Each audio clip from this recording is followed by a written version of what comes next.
सर्वम शिवमयम शिवानंता शिवकृपा अनंता। आज के আমরা আলোচনা করব 26শে জুলাই থেকে অগাস্টের 20 এই সময়ের মধ্যে একটি বিশেষ শুভ যোগ সংগঠিত হতে চলেছে। এত কিছু গোলযোগ গন্ডগোলের মধ্যে এই বুধ বক্রী, শনি বক্রী, মঙ্গল কেতু, মঙ্গল বক্রী শনি মুখোমুখি, এই সমস্ত কিছু অশুভ যোগ, ডিফিকাল্ট অবস্টেকলসের মধ্যে একটা বিশেষ রাজযোগ সংগঠিত হতে চলেছে 26শে জুলাই, যেটা অগাস্টের 20 তারিখ অবধি অবস্থান করে থাকবে। সেই বৃহস্পতি আর শুক্রের একত্রে অবস্থান মিথুন রাশিতে। এই যোগ নিয়ে আজকে আমরা আলোচনা শুরু করব। এই যোগকে বলা হয় গজলক্ষ্মী রাজযোগ। গজলক্ষ্মী রাজযোগ। এবার এই যে রাজযোগ, গজলক্ষ্মী রাজযোগ, এখানে দুটো নৈসর্গিক শুভগ্রহ, ন্যাচারাল বেনিফিক্স, বৃহস্পতি আর শুক্র একত্রে অবস্থান হচ্ছে। ন্যাচারাল বেনিফিক আর টেম্পোরাল বেনিফিক। টেম্পোরাল বেনিফিক কারা? যারা ন্যাচারাল ম্যালিফিক কিন্তু ক্ষেত্র বিশেষে তারা বেনিফিক হয়ে যায়। যেরকম শনি, শনি ন্যাচারাল ম্যালিফিক কিন্তু তুলা লগ্নের জন্য, বৃষ লগ্নের জন্য শনি কিন্তু রাজযোগ কারক। মঙ্গল ন্যাচারাল ম্যালিফিক কিন্তু কর্কট লগ্নের জন্য, সিংহ লগ্নের জন্য সে টেম্পোরাল বেনিফিক হয়ে যায়। সে একটা বিশেষ সময়, একটা বিশেষ ক্ষেত্রে সে বেনিফিক হয়ে যাচ্ছে, শুভগ্রহ হয়ে যাচ্ছে, রাজযোগ কারক হয়ে যাচ্ছে। কিন্তু ন্যাচারালি যে বেনিফিক, নৈসর্গিক শুভগ্রহ, সেই দুটো ন্যাচারাল বেনিফিক হচ্ছে বৃহস্পতি আর শুক্র। এবং এই ন্যাচারাল বেনিফিক তারা একত্র হবে মিথুন রাশিতে 26শে জুলাই থেকে অগাস্টের 20 তারিখ অবধি। এই সময়ের মধ্যে আমাদের খেয়াল মনে রাখতে হবে এবং কনসিডারেশনের মধ্যে, ধর্তব্যের মধ্যে রাখতে হবে যে 10ই আগস্ট অবধি কিন্তু ডিপোজিটার লর্ড বক্রী, মার্কিউরি। সুতরাং বৃহস্পতি আর শুক্রর ফলাফল আমরা ন্যাচারাল বেনিফিকের একটা কনজাংশনের কারণে আমাদের যে এক্সপেকটেশনস রেজড হয়ে যায়, সেখানে কিন্তু রিয়ালিটি চেক সমস্ত বিষয়গুলোকে খেয়াল রাখতে হবে। এবং এই শুক্র বৃহস্পতির উপর রাহুর কিন্তু দৃষ্টি থাকছে এবং রাহুর সঙ্গে শুক্রের একটা অ্যালায়েন্স থাকবে। বৃহস্পতি কিন্তু সেখানে একা পড়ে যাবে। এবার এই গজলক্ষ্মী রাজযোগে দেখতে হবে যে ইন্ডিভিজুয়াল হরোস্কোপে, আমার আপনার জন্মছকে লক্ষ্মী যদি গজে আরূঢ় হয় ঠিক আছে, ভেরি গুড। কিন্তু গজ যদি লক্ষ্মীর উপর আরূঢ় হয়ে যায় তাহলে কিন্তু লক্ষ্মীর হাল খারাপ হয়ে যাবে। তো আমার জন্য পার্টিকুলারলি এই যোগটা কতটা ফলপ্রসূ হচ্ছে সেটা কিন্তু আমাকে বিশেষভাবে বুঝতে হবে। এখানে আমি অতীতে একটা বিশেষ আলোচনা করেছিলাম একবার, সেই আলোচনাটার পুনরাবৃত্তি করছি আজকে। যে আমাদের ইন্ডিয়ান ক্লাসিক্যাল মিউজিকে, ভারতীয় শাস্ত্রীয় সঙ্গীতে যুগলবন্দি বলে একটা বিষয় আছে, যেখানে দুজন ভোকালিস্ট বা দুজন ইনস্ট্রুমেন্টালিস্ট একসঙ্গে বসে তাদের একটা পারফরমেন্স হয়। এটা একটা ডাইনামিক ইন্টারপ্লে, যে একটা হারমোনিয়াস, একটা অত্যন্ত অভিনব, একটা খুব মনোগ্রাহী একটা অভিজ্ঞতা হয়। সেখানে একটা সাদৃশ্য, একটা সঙ্গতি, একটা ঐক্যতান থাকে।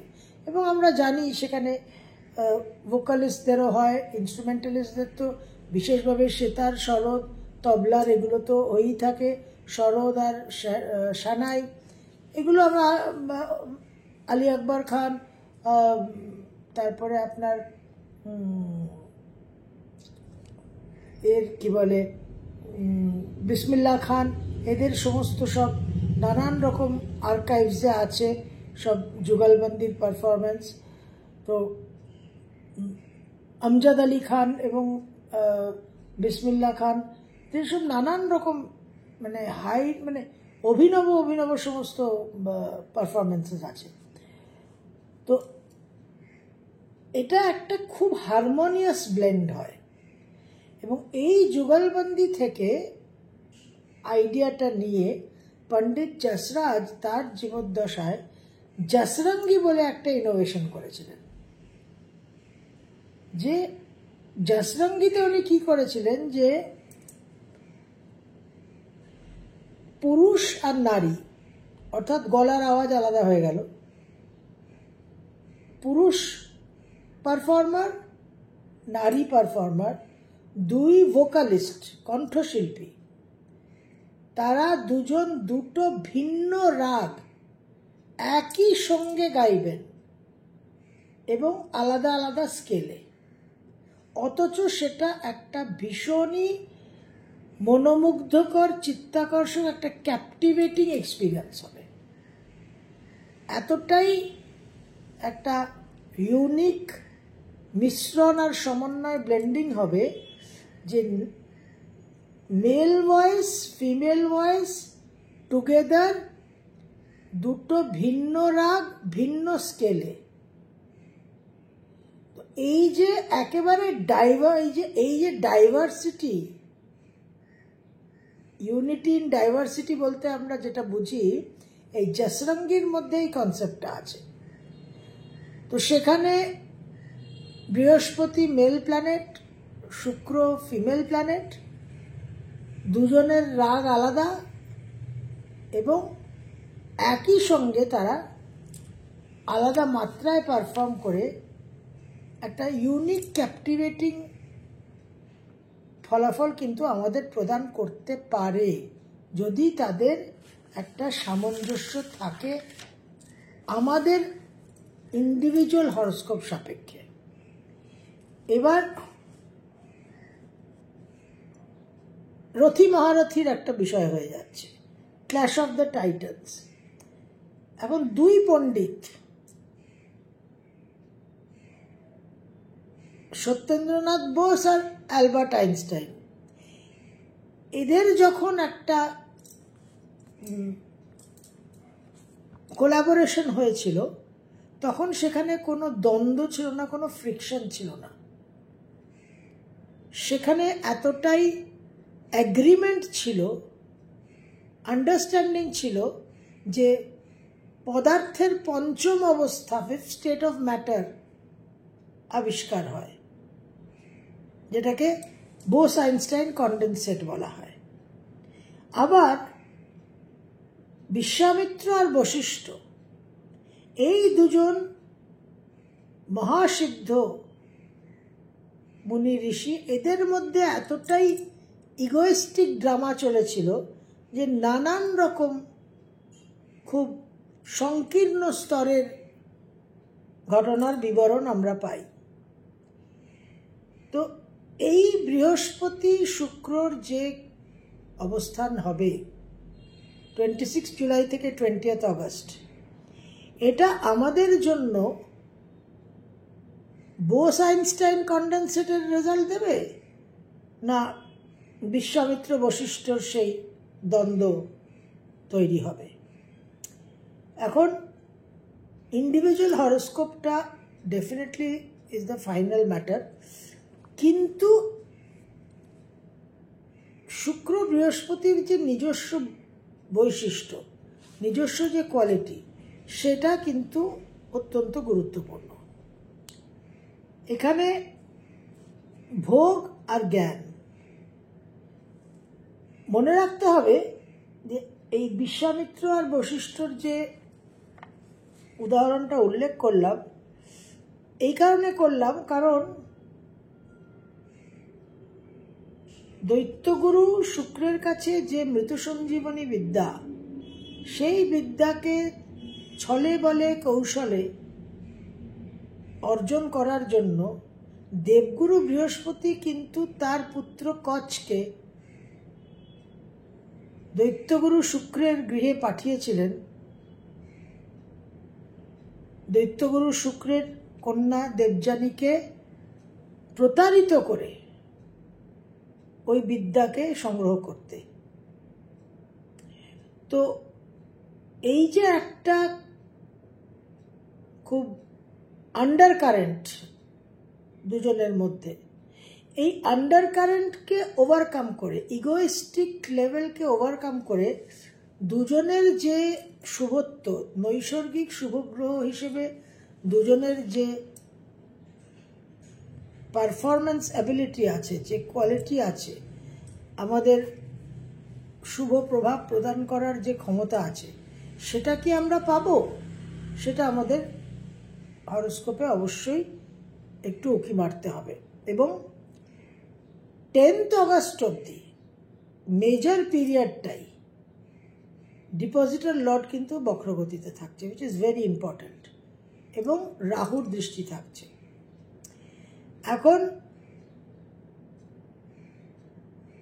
একজনের বাড়িতে এক মহিলা, গৃহবধূ, ম্যারিড মহিলার বাড়িতে যদি তার মা বাবা বেড়াতে আসে, কিছুদিন থাকতে আসে, তাহলে সেখানে এই যুগলবন্দি, এই যে আমরা আলোচনা করছি শুক্র বৃহস্পতির জসরঙ্গি যুগলবন্দি, এইরকম একটা পরিস্থিতি, এরকম একটা খুব তার কাছে মনোগ্রাহী এক্সপিরিয়েন্স হয়।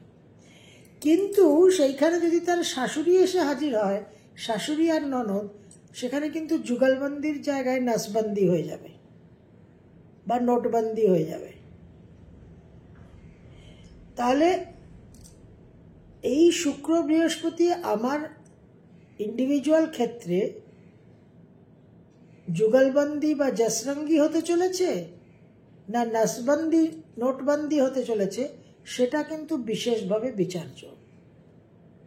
এবং সেই সম্ভাবনাগুলো, ওই নাসবন্দি আর নোটবন্দির সম্ভাবনাটা আরেকটু তীব্র হচ্ছে, কারণ ডিপোজিটর লর্ড বক্রগতিতে থাকছে এবং রাহুর দৃষ্টি থাকছে আমাদের এই ভেনাস জুপিটার কনজাংশনের মধ্যে।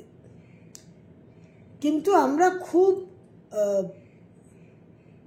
নিউট্রালভাবে, নিরপেক্ষভাবে যদি দেখি, তাহলে কালপুরুষের দ্বিতীয় সপ্তমপতি এবং নবম দ্বাদশপতি থার্ড হাউসে, এবং জয়েন্ট অ্যাসপেক্টটা নবমে আমরা পাচ্ছি। তো এই যে নবমে জয়েন্ট অ্যাসপেক্টটা পাচ্ছি, এর সঙ্গে আমরা কালপুরুষের সপ্তমেও কিন্তু জয়েন্ট অ্যাসপেক্টটা পাচ্ছি, যে সপ্তমের মালিক হচ্ছে শুক্র। সুতরাং ওভারঅল কালপুরুষের তৃতীয়, সপ্তম, নবম অ্যাক্টিভেটেড হচ্ছে। ইন্ডিভিজুয়ালি মেষ থেকে মিন আলাদা আলাদা অ্যাক্টিভেশন আছে, কিন্তু ওভারঅল তৃতীয়, সপ্তম, নবম। সুতরাং তার সঙ্গে অবশ্য বৃহস্পতি আর শুক্রের এই ফিউশন অ্যাসপেক্টটা একাদশেও আমরা পাচ্ছি।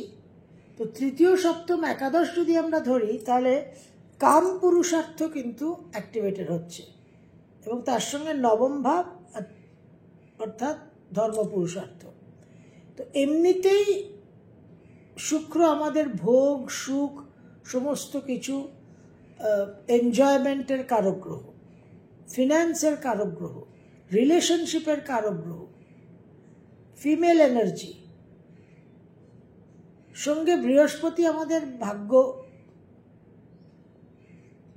পরিচালনা করছে, আমাদের হায়ার মাইন্ড, আমাদের জ্ঞান, আমাদের এক্সপ্যানশন, গ্রোথ, ডেভেলপমেন্ট, এবং সেটা থার্ড হাউসে। সুতরাং পুরুষাকার, এফার্ট, ইনপুট, চেষ্টা, প্রয়াস, তার মাধ্যমে আমরা আমাদের জীবনে এই সময় জ্ঞান, ভোগ, অর্থ, বিলাসিতা, overall standard of life, standard of এক্সিস্টেন্সকে আমরা বৃদ্ধি করতে পারি। কিন্তু এফর্ট ইনপুট এই বিষয়টা ভেরি ইম্পর্টেন্ট, কারণ এটা থার্ড হাউস এবং নানান রকম যোগাযোগের মাধ্যমে, কানেকশনসের মাধ্যমে, সোশ্যাল মিডিয়া এখন একটা বিগ প্ল্যাটফর্ম। তো এই থার্ড হাউস সোশ্যাল মিডিয়াকে গভর্ন করছে। সোশ্যাল মিডিয়ার মাধ্যমে, যোগাযোগের মাধ্যমে, কিছু শর্ট ট্রাভেলস, কিছু লং ট্রাভেলসের মাধ্যমে আমাদের জীবনে কিন্তু আমরা একটা development, expansion, growth, enjoyment, overall quality of লাইফকে, যেটা আমাদের সবচেয়ে বড় কামপুরুষার্থের উদ্দেশ্য, লক্ষ্য, overall development of life, overall standard of লিভিংকে বৃদ্ধি করার জন্য আমরা কিন্তু এই সময় প্রয়াস করতে পারি। কিন্তু সেখানে ওই যুগলবন্দি নাসবন্দি কেসটাকে মনে রাখতে হবে। বিশ্বামিত্র, বশিষ্ঠ এই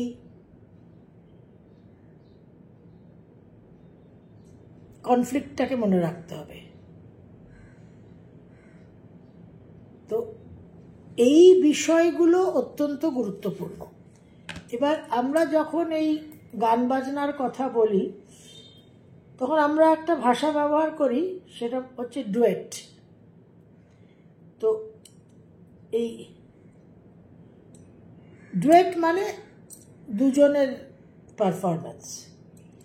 এবার এই যুগলবন্দি যেটা আমরা আলোচনা করছিলাম, সেটাই আমাদের ডুয়েট। মেল আর ফিমেলের যে একসঙ্গে গান হয়, কিশোর কুমার, লতা মঙ্গেশকর, তো সেই জায়গায় এই বৃহস্পতি আর শুক্রের যে অবস্থান, সেটা আমাদের ওই জসরঙ্গি ডুয়েটের মতো খুব একটা প্লিজিং এক্সপিরিয়েন্স হতে পারে। আবার ডুয়েল বলে একটা শব্দ আছে ইংরেজিতে, DUEL, অর্থাৎ একটা ফর্মাল ফাইট দুজনের মধ্যে।